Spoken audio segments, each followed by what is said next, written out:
Okay, so I have not done a ranking video in quite some time. I don't know why. Just got away from me. I'm not going to make any excuses here. I just haven't. So I thought I would step back into it with one of my favorite artists of all time, and that is Sir Elton John. Now, I'm an Elton John purist, so I love his stuff from the 70s, some stuff from the 80s. Haven't really listened to him much beyond that. I mean, I'm familiar with stuff that he's released in the 90s and 2000s and whatnot, but my heart is always going to be with the Elton John of the 70s, a little bit in the early 80s. So that is what this list is going to reflect, but I'm going to do my top 20 favorite Elton John songs. I'm going to start with number 20. I'm going to go with Roy Rogers off of Goodbye Yellow Brick Road. Always love that song. I love that album, absolutely. But that song in particular, I just love kind of the cowboy feel to it. You've got the majestic chorus with the slide guitar, the echoey slide guitar. It's just a beautifully sung, it's kind of a ballad. I mean, it's a ballad to a TV show from the 1950s. It's kind of Bernie Taupin reminiscing. I don't know if Bernie Taupin watched the show back when he was growing up or what the connection is there, but certainly there's an affection for the black and white cowboy westerns of the 50s and early 60s, and it definitely shines through in that song. It's just beautiful. It's gorgeous. It's very moving in a way, especially in the chorus, the way that the song ends with kind of the horse clopping away. It's just a charming little track. Number 19, I'm going to go to the Don't Shoot Me, I'm Only the Piano Player album for Have Mercy on the Criminal. It's really kind of a track that could have fit on Madman Across the Water, or I mean, possibly the Elton John album, just with that album, like the Paul Buckmaster strings, sort of the arrangements you heard on the early Elton John records. But I think it's cool. You got that flurry of strings to open the song, and then it kind of quiets down, and then you've got the criminal who's on the run, and he's begging for mercy because he feels that his crimes are justified. But it's a nice track. It opens up side two, and it's cool. I don't know. There's something about it. It's just the strings, the arrangement, Elton John's impassioned vocals. I've always loved that song. Number 18, Empty Garden from the Jump Up album. I love this John Lennon tribute, I think above all others. And, you know, the empty garden refers to, or so I'm told, the Madison Square Garden show that Elton John had John Lennon guest star in 1975, sort of towards the end of that lost weekend period that John Lennon experienced. And Bernie Taupin and Elton John were good friends with John Lennon. And you can tell in the lyrics, the way that Elton John sings, it's just a very touching tribute to John Lennon, a friend who they lost. And it's one of those, you know, friendships that ended without a proper goodbye. There was no closure to that relationship between Elton and John Lennon, and Bernie Taupin, who definitely revered John Lennon. And you always think there'll be a next time, and in this case there was not, and you definitely get that sense of mourning in the lyrics. Number 17, Grow Some Funk of Your Own. You heard me right. Grow Some Funk of Your Own from the Rock of the Westies album. Not an album that many people really regard all that highly from Elton John, because it starts to get into his a little more kind of commercial period for Elton John, where he's starting to kind of lose the plot a little bit and getting into some funk and a little bit of disco boogie stylings in his music. And I like this track a lot. Didn't always like this track, but you know, when I listen to Rock of the Westies now, I appreciate it a lot more than I think I ever did. This song in particular, I don't know, it's got a good rhythm. It's got kind of an outlaw, I don't know, just some drunk in Mexico who is causing all kinds of havoc and making messes wherever he goes. And the locals are fed up and they want to kick this guy's ass.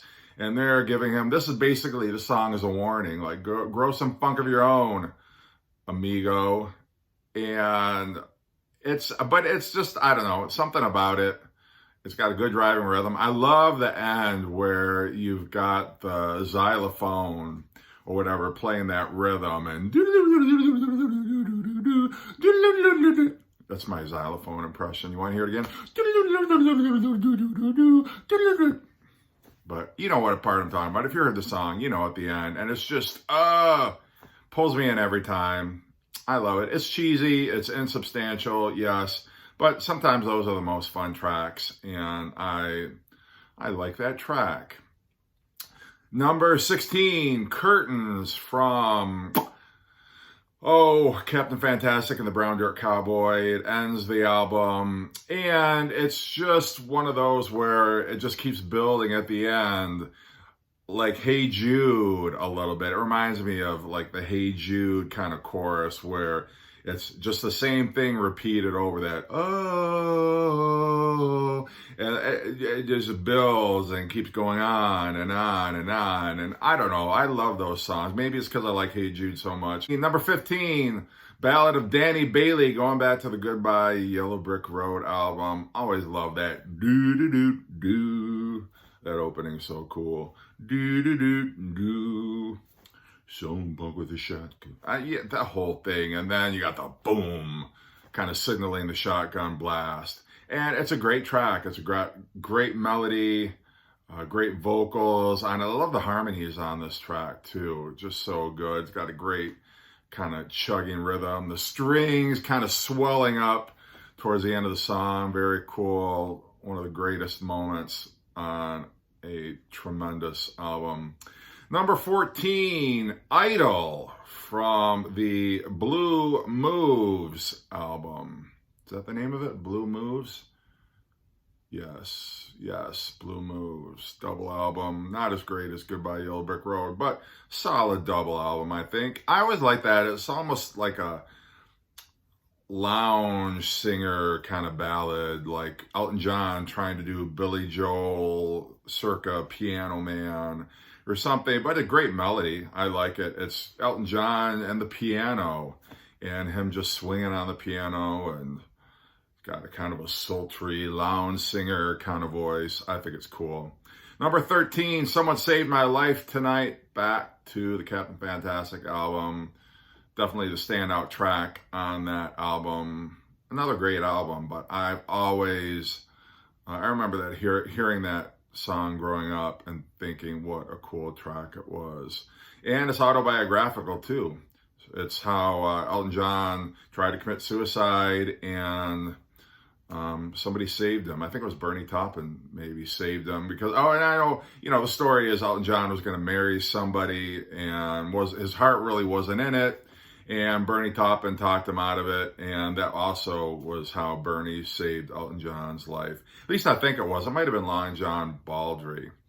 It might have been Long John Baldry now that I am processing all of this in my head and sitting with it a while. But still a great song, no matter who saved whose life. But number 12, All the Young Girls Love Alice. Now, what I like about this song is it's got a driving rockin' rhythm, and then all of a sudden in the chorus, it slows down. You got those ominous synthesizers. And how many great songs do that? Usually it's kind of the slow verses, and then the chorus kicks ass. But on here, it's just the opposite, and I love how it defies all conventions in that way, where it's almost like an Alice Cooper song to draw from the Alice comparison. And then it just slows down and you've got the synthesizer. Those synthesizers are so cool in that chorus. Come over and see me. Great Elton John vocal. Love it. All right, where are we at? What number are we on? 11. Honky Cat.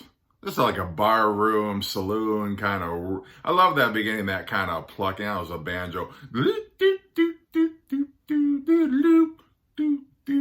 And then, I don't, you just want to dance when you hear that song, just kind of like shuffling along. When I look back.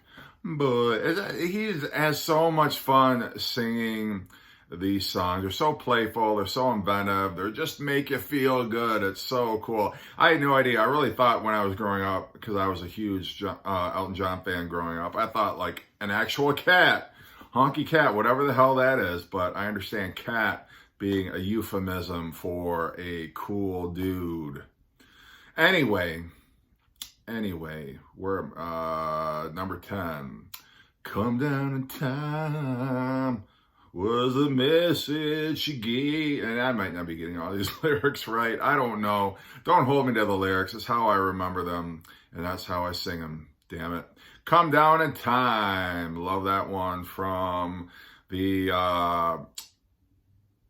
Tumbleweed Connection album. I always get the Elton John album Tumbleweed Connection. Sometimes I was confused, but Tumbleweed Connection, I always love that. It's sort of weird because it's sort of the only real orchestrated song, moody song on that album, but it's a cool one. I love the arrangement on there. I love Elton John's vocal.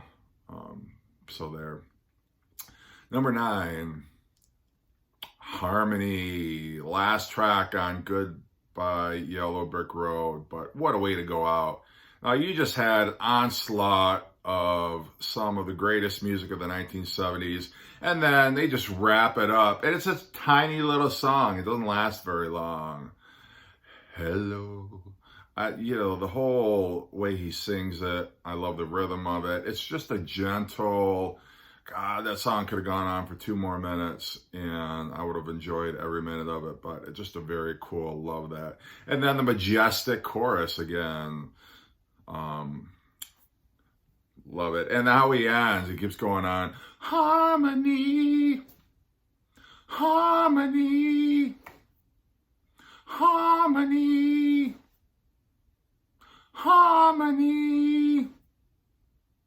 harmony. You get the point. But I just love it. Every time I'm like, whoa, and then you got the strings swelling in the background, doing their thing. Just great, great arrangements.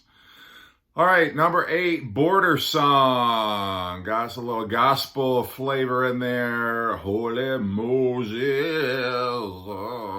Elton John affecting like Aretha Franklin, Ray Charles, a soulful, spiritual kind of song that is so cool. Love it. Love it. The early part of Elton John's career was so freaking great. Speaking of the early... somewhat early Elton John, this was sort of the album that brought that era to a close. The Honky Chateau album for my number 7, Rocket Man. Yeah, is it a takeoff? Is it kind of a ripoff of Space Oddity from David Bowie? Maybe. They're tackling the same topics. It's kind of the same, similar idea, although this one is a little more, it's from... but they're both kind of from the first person perspective of the astronaut, but with Rocket Man, you get more this sense that those attachments, those earthly attachments and those relationships as family and all that mean a bit more to this Rocket Man than they did to Major Tom, but I could be wrong. I don't know. That's just my own interpretation of it. All right, number 6, Take Me to the Pilot. No idea what the lyrics mean. They're kind of nonsensical in a Bob Dylan, I Am the Walrus kind of way. It doesn't matter. It doesn't matter what they mean. They mean nothing, really. I think Bernie Taupin has admitted as much, but still a very cool song. Love it. One of Elton John's earliest masterpieces. Number 5, Goodbye Yellow Brick Road, the title track. Love that one. What a fantastic album. What a great album. The melody is so moving. I listen to it and it tugs at my heart, gives me goosebumps. It's like I don't know, this guy, he's like, And how often, it seems like that relationship is always portrayed from the female point of view or whatever. This guy is like, I am not just here to be your boy toy. I'm not here to just be eye candy for you and all your friends. I have higher aspirations. Damn it. But it's an interesting metaphor. Goodbye, Yellow Brick Road. And just very cool. Number 4, Madman Across the Water, title track. Just a real menacing, sinister kind of a track. I love the strings on that. They're just so... the whole song just reeks of desperation.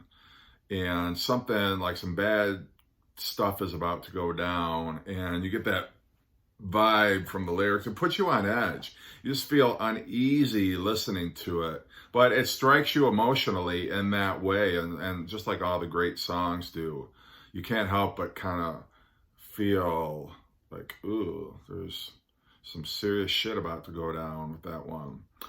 Number 3, Amarina, back to the Tumbleweed Connection album. I love that twang in his voice that he affects that. My lady, that whole thing. It's so cool, and I love that. I love to mimic that whole style of Elton John. Great song to sing karaoke to if you can affect an Elton John kind of delivery or cadence. I recommend it, actually. Sing that. And next time you're in a karaoke bar, give Amarina a try. You won't be sorry you did. Next, number 2. This could have been my number 1. Number 1 and number 2 were so hard back and forth, but I'm going to pick Funeral for a Friend. Love lies bleeding in my hand. Love it. Just that instrumental part is amazing. So many different parts to it. My jaw was literally on the floor when I would listen to that as a kid. Like, how does he do it? How does he come up with those, so many great parts just all stuck together, and they all fit? It doesn't sound choppy. It doesn't sound like they don't belong or that they are all kind of thrown and shoehorned in together. It just works so well. And then great into that hard rock and one of Elton John's hardest rocking tracks, Love Lies Bleeding. That riff leading into that, holy shit. Man, just thinking about it now, like, wow, what a great album opener. What a fantastic album. Have I said that yet? Have I said enough good things about Goodbye Yellow Brick Road? All right, well, what's my number 1? What is my number 1? Gonna go back to the, what album is that off of? It's off the Elton John album. Burn Down the Mission. Just gentle piano lick there. Like he's alone at a piano bar. You just see Elton John sitting alone at his piano. And then it just builds and builds, and it gets more majestic and more awesome as the song goes on. My favorite songs do that. Maybe yours do too. So that's my list. Anyway, I had some fun. Holy, 20 minutes? This video went 20 minutes? Holy crap. Anyway, I hope you had fun. I hope you liked the list. I'm going to cut it off now, but have a great day. Take care. Subscribe, please, if you haven't yet.